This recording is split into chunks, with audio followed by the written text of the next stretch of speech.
காட்டுமன்னார் கோயிலில் திரு அவதரித்தவரும் ஸ்ரீமன் நாதமுனிகளின் திருப்பேரனாரும் ஈஸ்வரமுனி அரங்கநாயகி திருத்தம்பதியரின் திருப்புதல்வரும் யமுனை துறைவன் என்ற இயற்பெயரும் கொண்ட ஸ்ரீ ஆளவந்தார் சுவாமியின் தனியன் ஸ்லோகங்களை சேவித்துக் கொள்வோம். ஸ்வாதயன்னிஹ சர்வேஷாம் த்ரையந்தார்த்தம் சுதுர்கிரகம் ஸ்தோத்ரயாமாச யோகீந்திரஹ தம் வந்தே யாமுனாஹ்வயம். யோகிகளுக்குள் சிறந்தவரும் புரிந்து கொள்ள அரிதான வேதாந்தார்த்தங்களை எல்லோரும் புரிந்து கொள்ளும்படி எளிய ஸ்தோத்திரங்களாக அருளி செய்தவருமான ஆளவந்தாரை வணங்குகிறேன். யத் பதாம்போருஹத்யான வித்வஸ்த அசேஷ கல்மஷஹ வஸ்துதாம் உபயாத்தகம் யாமுனேயம் நமாமிதம்.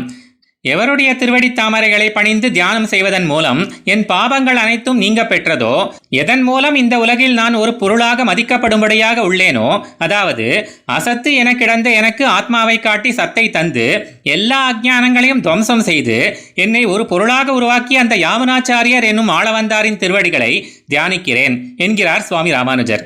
இதன் மூலம் ஸ்ரீ ஆளவந்தார் மட்டுமின்றி தன்னுடைய பஞ்ச ஆச்சாரியர்கள் திருவடிகளையும் அதையும் தாண்டி ஸ்ரீ நம்மாழ்வார் திருவடி தாமரைகள் வரை என் மனத்தினால் சென்று வணங்குகிறேன் என்கிறார். நமோ நமோ யாமுனாய யாமுனாய நமோ நமஹ, நமோ நமோ யாமுனாய யாமுனாய நமோ நமஹ. ஆளவந்தாரை மீண்டும் மீண்டும் நான் தியானிக்கிறேன்.